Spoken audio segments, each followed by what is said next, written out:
kemasan, kemudian menggunakan black carbon copy bukannya carbon copy untuk menghindari tersebarnya email milik orang lain.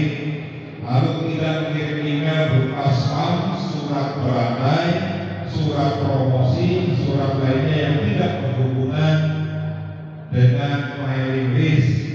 Lalu saja yang terjadi di dunia maya. Yang pertama, dalam 60 detik itu ada 2,4 juta orang mencari di Google. Lalu ada lebih dari 700.000 orang login di Facebook. Lalu ada lebih dari 69.000 jam film ditonton di Netflix. Lalu ada 2,78 juta video dilihat di YouTube. Lalu ada 1,4 juta video pendek diunggah di aplikasi Vine. Lalu ada 150 juta email dikirim. Lalu ada 51.000 aplikasi diunduh di aplikasi Store. Nah, itu dalam 60 detik yang terjadi di dunia. Nah, sehingga tentunya kita perlu melakukan berbagai macam hal, terutama terkait dengan cek dan recheck terhadap informasi, yang tentunya kita mempunyai sebuah panduan. Panduan itu kita bisa melihat sebuah aplikasi, misalnya ada Google News, lalu ada Google Image, lalu ada Google Fact Check Tool, lalu referensi, artikel, dan badan dan lembaga yang berkompeten terkait bagaimana setiap warga Indonesia benar-benar menjalankan Pancasila itu bukan sebagai ideologi yang di atas meja, bukan ideologi yang di atas kertas, tapi bagaimana Pancasila merupakan ideologi yang bekerja, yang dinamis, yang bisa kita jalankan sehari-hari. Kira-kira setuju nggak? Setuju? Setuju ya? Dan Cirebon ini, Mas Budiman Anggani, mempunyai sejarah. Sejarah bagaimana Cirebon ini ada sebagian masyarakat yang tidak Pancasilais. Mungkin ingat betul ada sekalian, pada saat sholat Jumat, sebuah masjid di lingkungan Polrestabes Cirebon, tiba-tiba ada bom yang meledak. Lalu ada beberapa warga masyarakat kita yang ditangkap oleh Densus 99 di Cirebon juga, karena pahamnya menganut bukan paham Pancasila, tapi paham dari negara lain yang belum tentu paham itu cocok untuk Indonesia dan cocok untuk negara yang lain itu. Karena saat ini banyak negara-negara yang mempunyai paham itu juga. Akhirnya saat ini cenderung fokus di konflik atau perang antar sesama mereka. Jadi adik-adik sekalian, sekali lagi untuk Cirebon yang sangat pluralis ini benar-benar harus kita jaga betul, dan adik-adik sekalian sebagai kader bangsa, kader penerus bangsa, ini menjadi kunci untuk kemajuan Indonesia, kemajuan Jawa Barat, dan kemajuan Kabupaten Cirebon dan Kota Cirebon. Demikian, wassalamualaikum warahmatullahi wabarakatuh. Merdeka! Pemuda! Pemuda! Bersama dalam perjuangan! Dari peserta 1 juta dalam ruangan hingga 100.000 ya. Baik, kawan-kawan sekalian, kita buka 5 penanya. Sudah disiapkan? Boleh. Dan sama-sama kita rekam. 1, 2. Di dalam lembaga yang kamu. Sabar ya. Oke. Assalamualaikum warahmatullahi wabarakatuh. Perkenalkan, nama saya Adi Nazar Buana dari SMA Negeri 3 Kota Cirebon dan juga perwakilan dari Forum OSIS Jawa Barat Kota Cirebon. Pertanyaannya adalah, Dikatakan tadi bahwa saat ini kita berada di era 4.0 atau revolusi digital. Nah, di mana sebenarnya saat ini serba digital, apa serba digital. Bahkan Indonesia sendiri juga sudah memulai digitalisasi sistem birokrasinya. Ya Pak, oke Pak. Masih belum siap untuk masuk era digital karena terkait barusan saya melihat di Instagram adanya kebocoran data. Nah, hal ini bukan yang terjadi sekali atau dua kali, tapi sudah sering kali terjadi kebocoran data di Indonesia. Nah, pertanyaannya, apakah kita ini sudah siap untuk era 4.0 atau perlu menyiapkan terlebih dahulu sumber daya manusia yang kita miliki? Terima kasih. Wassalamualaikum warahmatullahi wabarakatuh. Baik, assalamualaikum warahmatullahi wabarakatuh. Perkenalkan, nama saya Sofrianto, saya perwakilan dari SMK WIHI Kota Cirebon. Jadi langsung saja ke pertanyaannya, seperti tadi yang dikatakan oleh Bapak Auno Surono mengenai sikap Pancasilais bagi lingkungan pelajar, mahasiswa, dan lain sebagainya. Jadi pertanyaannya, bagaimana contoh sikap Pancasilais bagi pelajar dan masyarakat umum? Terima kasih. Saya Nanda Maharika Skaningsi dari SMA Etos Jalan Sanadingan. Saya sebagai Duta Hukum HAM Jawa Barat, perwakilan dari Forum Pelajar Sadar Hukum HAM dan Kabupaten Pekalongan yang memanfaatkan teknologi itu dengan tidak baik. Apalagi nanti kita bakal dihadapkan dengan masa yang memang sudah semuanya dengan teknologi. Nah, dari situ banyak saat ini saja para pelajar menyepelekan hal tersebut, bahkan dalam istilahnya pelajar-pelajar sekarang tuh kayak mageran gitu, mageran rebahan dan kayak tenang-tenang aja karena udah ada sistem yang teknologi tersebut, jadi bisa gitu. Nah, tips dan pesan dari Bapak untuk kami para pelajar agar bisa menghadapi masa digital yang nanti bakal semuanya akan dikelola oleh sistem tersebut. Terima kasih. Assalamualaikum warahmatullahi wabarakatuh. Perkenalkan, nama saya Fani Aulia Rahman dari Sekolah SMA Negeri 1 Astana Japura, perwakilan dari Forum OSIS Jawa Barat. Di sini saya akan memberi pertanyaan kepada Pak Budiman. Apa tantangan yang mengancam eksistensi Pancasila sebagai ideologi negara di era digital? Terima kasih. Wassalamualaikum warahmatullahi wabarakatuh. Ingin bertanya, perkenalkan, nama saya Sofyan Yahya dari SMA Negeri 5, perwakilan dari Forum Anak Kota Cirebon. Apa sebabnya makna Pancasila bagi kemerdekaan RI pada era kekinian? Apakah cuma sebagai dasar negara belaka ataukah ada hal filosofi yang seharusnya bisa diresapi untuk kehidupan bagi rakyat Indonesia? Terima kasih Pak. Wassalamualaikum warahmatullahi wabarakatuh.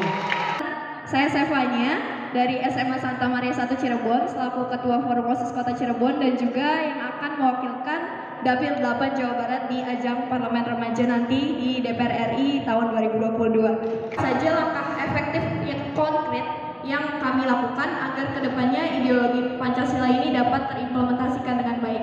Kemudian yang kedua mungkin lebih kepada legislatif. Izin bertanya Pak, seperti yang kita ketahui bersama pada Mei 2020 lalu DPR RI telah menyetujui rancangan undang-undang tentang HIP atau haluan ideologi Pancasila.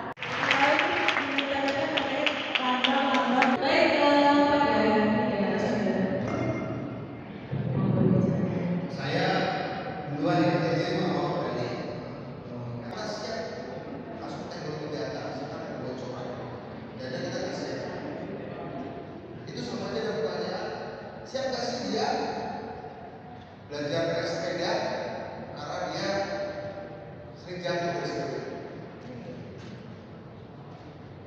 Kalau karena sering jatuh dari sepeda maka akan menyebabkan dia tidak siap, berarti tidak akan pernah siap, ya kan?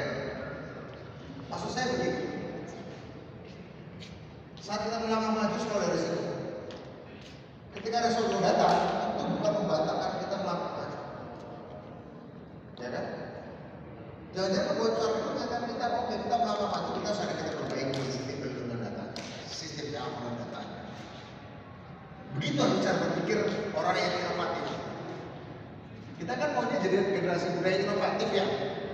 Ya orang inovatif itu tidak takut resiko. resiko itu bukan membatalkan rencana kita berinovasi. Berarti ada masalah di teknologinya, dia perbaiki teknologinya, tapi bukan rencana kita untuk menjalankan. Saya kira itu ya yang bisa saya sampaikan. Tadi kalau tadi ada apa tanyanya tadi? Berbahagia kaum undangan untuk meneguhkan Pancasila dalam era digital.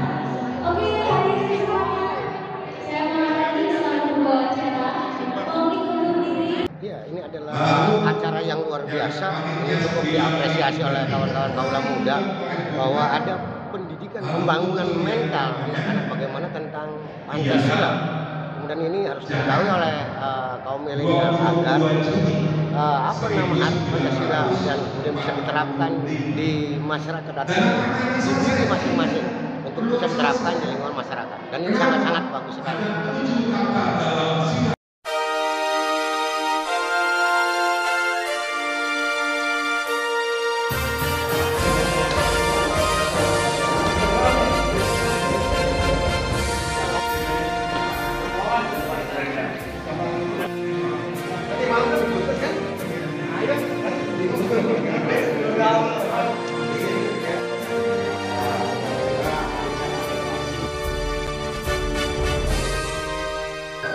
Kami dari BPIT sangat senang sekali dengan adanya acara ini karena kami melihat antusiasme dari para pelajar dan audiens di dalam acara ini agar dapat mengimplementasikan nilai-nilai Pancasila dalam kehidupan sehari-hari yang itu berguna sangat untuk dalam mencegah masuknya ideologi-ideologi dan juga untuk menangkal dalam sisi negatif dari era digital, sehingga dibutuhkan kreativitas dari rekan-rekan milenial agar kreatif dalam menindaklanjuti era digital ini dengan sisi-sisi positifnya, misalnya menjadi youtuber, content creator, sehingga itu bisa sisi positif dari digital dan harus menghindari hoax. Jadi kalau misalnya ada informasi itu jangan langsung di-share, tapi di cross check dulu sehingga menjadi benar itu informasinya, dan juga diharapkan kegiatan seperti ini dapat terus diselenggarakan sehingga nilai-nilai Pancasila untuk milenial ini benar-benar bisa diaktualisasikan dalam kehidupan sehari-hari. Terima kasih. Salam Pancasila. Jangan sampai. Ya, tentunya ini merupakan acara yang sangat baik ya, ngaji ideologi. Bagaimanapun juga Pancasila itu kan sudah final sebagai dasar dan ideologi negara, sebagai filosofi Gronsla, sebagai pemersatu bangsa, sebagai pandangan hidup. Nah, tentunya ya Pancasila yang sudah seperti itu ya harus terus dibumikan. Salah satu agendanya bagaimana ya rakyat semua mengerti bagaimana Pancasila itu selain 4 hal tadi, tapi memastikan Pancasila itu sebagai ideologi yang bergerak, ideologi yang bisa menyelesaikan permasalahan-permasalahan bangsa. Nah, sehingga dengan audiens tadi pelajar dan mahasiswa, mereka adalah generasi Z dan generasi milenial yang di 2024 itu mereka juga mempunyai hak suara, hak untuk menentukan nasib bangsa ke depan. Nah, sehingga tentunya ini sangat penting memberikan pemahaman bagi mereka karena dunia anak muda ini dengan perkembangan zaman yang terus-menerus apalagi di era digital ini ya harus tentunya kita berikan sebuah modal, sebuah dasar ya, yang sesuai dengan nilai-nilai Pancasila. Apalagi misalnya dengan gempuran-gempuran budaya-budaya asing ya.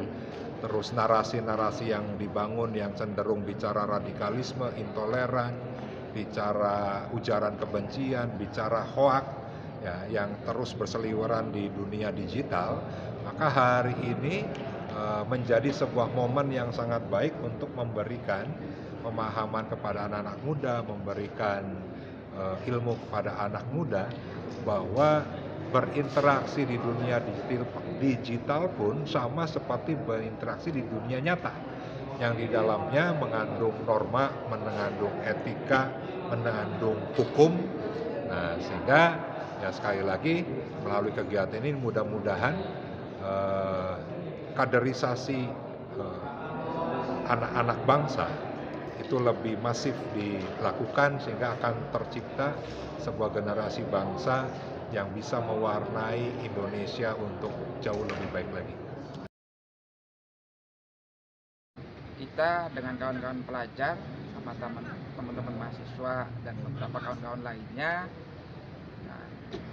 menjelang dunia digital yang cukup marak dan sudah membumi di kalangan pelajar, kita perlu membumikan Pancasila, mentransformasi Pancasila. Kira-kira bagaimana Pancasila, ideologi Pancasila ini bisa menyatu dalam dunia digital supaya ke depan Indonesia digitalisasinya bisa sesuai norma-norma Pancasila yang berlaku. Artinya tetap fokus kita adalah mentransformasi Pancasila dalam tataran pelajar mahasiswa dalam dunia digital mereka. Karena genggam arah bangsa hari ini ada di kawan-kawan pelajar, masa depan ada di tangan-tangan digital esok hari. Maka perlu pemerintah hari ini, pemerintah kota dan pemerintah kabupaten untuk bisa memposisikan diri ataupun bisa lebih menggaungkan, mentransformasikan ideologi Pancasila baik dalam bentuk sosialisasi ataupun mentransformasi dalam dunia pendidikan ataupun dalam kampanye-kampanye Pancasilaan. Saya berharap pemerintah kota dan Kabupaten Cirebon lebih bisa terus menggaungkan Pancasila dalam kehidupan sehari-hari dunia pendidikan pelajar, mahasiswa dan para pemuda.